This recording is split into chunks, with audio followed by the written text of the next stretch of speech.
Over to you.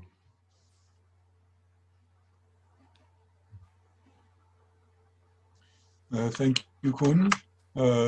Thank you, Arnie. And more importantly, thank you to our International Sangha. If we don't have Sangha, then Buddha and Dharma have no use. I wanted to talk about disturbance and refuge in terms of Kongan practice, but also in terms of our Buddhist practice. Buddha said, I only teach suffering and the end of suffering. So Kongans make you suffer. And Kongans are also the refuge from suffering. It's the same thing. We had somebody from another tradition come and practice with us online recently, and she wanted to know what our approach to Kongan practice was and how it compared with her experience. And I thought for a moment and said, Kongan practice is like taking refuge. And she got a big smile on her face, and we didn't have to talk about it anymore, and the interview ended. That's all she wanted to know. So she understood very well how to approach it. It's a little bit like this. If somebody asks you how to cook an egg, and you say, well, you get an egg, and you get a frying pan, and you cook it. If they have some familiarity with cooking already, maybe that's all you need to say.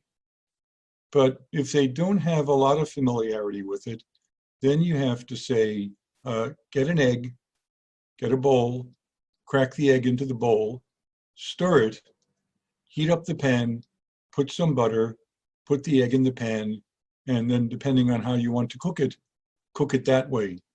And if they don't have a lot of familiarity with cooking whatsoever, maybe people have served them food, but they've never actually touched a pan, then you have to give them more specific guidance. So the use of Kongans really depends on individual temperament and people's life circumstances. So we encounter suffering. Buddha said life is unsatisfactory. It's disturbing. And the root of that is greed, hate, and delusion. Greed only means I want. Hate only means I don't want. And delusion is simpler, just I. So if we take refuge in our disturbance, then taking refuge in greed means also I want. But if we see our fundamental nature, what is this I changes, so what I want changes, and that's called the turning of the Dharma wheel. It happens by itself as our practice clarifies our mind for us. Hatred is I don't want, but if we take refuge in I don't want, it transforms to what do you want? And in transforming to what do you want, then immediately there's some connection between the space you occupy and the space of the being before you. And something arises out of that that becomes our mutual teacher. And the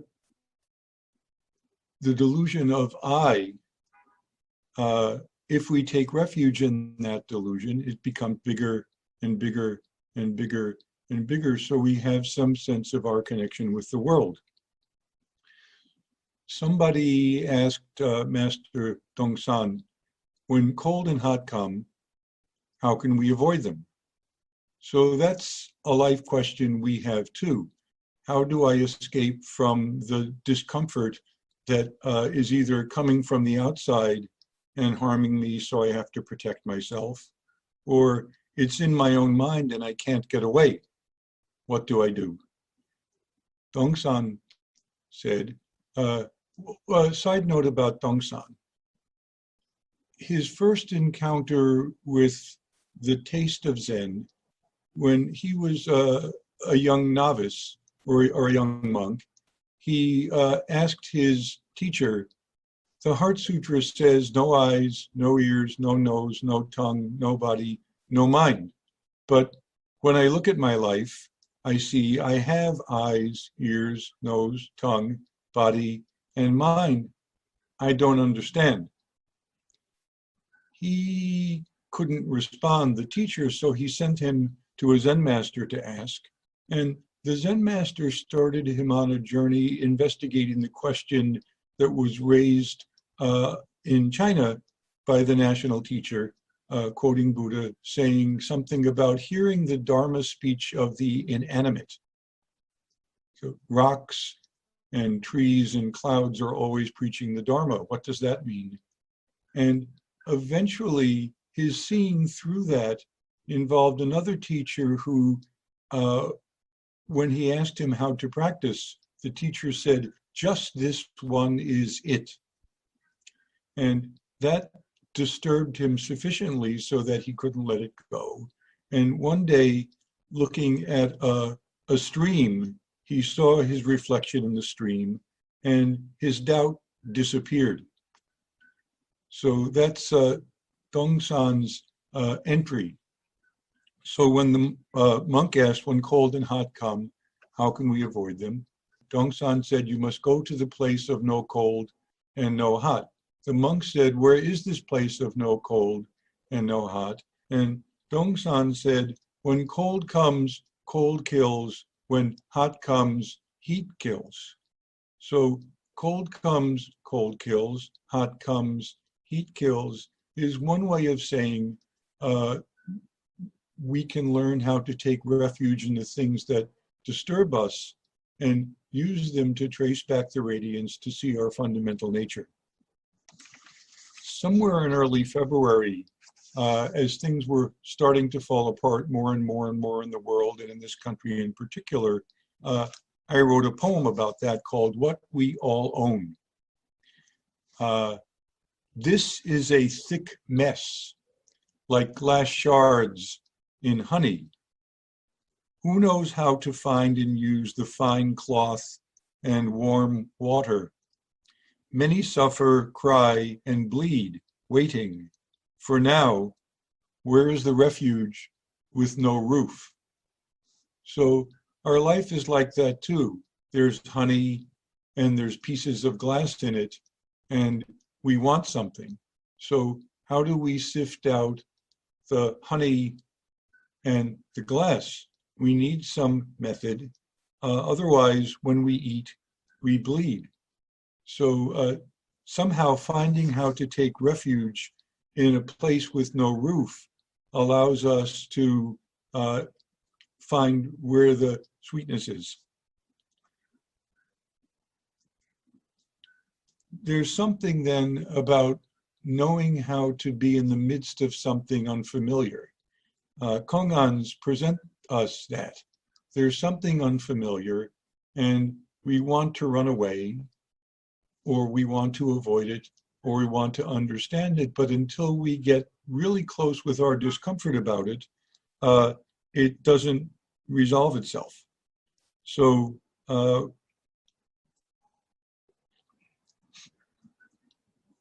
learning how to be in the midst of something unfamiliar allows us to discover the next unfamiliar thing, and the next unfamiliar thing, and the next unfamiliar thing. Finding somebody else to tell you how to do that for yourself is a funny kind of enterprise, because we're looking for guidance, but the guidance that Kongan Zen practice gives is to trust your original nature and act from that point. There's a Kongan about that, 4 words and 100 negations. A monk asked Majo, going beyond the 4 propositions and the 100 negations, what is the meaning of Bodhidharma coming to China? Majo said, I'm tired and I can't answer you today. Go ask Qijang. So the monk asked Qijang, who said, why don't you ask the master? And the monk said, I asked him, he sent me to you. Jijang said, I have a headache and I can't answer. Go ask elder brother Hai, who was Peichang. He goes to Peichang and asks the same question, and Peichang says, all the more I don't understand. Then the monk returns to Majo and recounts this, and Majo says, Jijang's hair is white, Peichang's hair is black. It's a little bit like this. If you have a 6-year-old who is able to do some things for themselves, and the 6-year-old goes to his mother and says, can you pour me a glass of milk? And the mother says, I'm busy with some work right now, go ask daddy. And he goes to daddy and says, Daddy, mommy said to ask you to pour me some milk.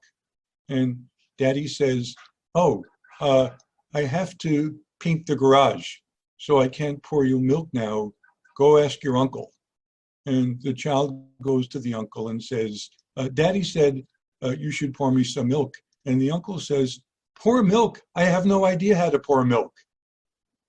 So at that point, if the child is thirsty, they have to go to the refrigerator, open the door, take the milk and pour it for themselves, which they already knew how to do. So kongans are a little bit like that.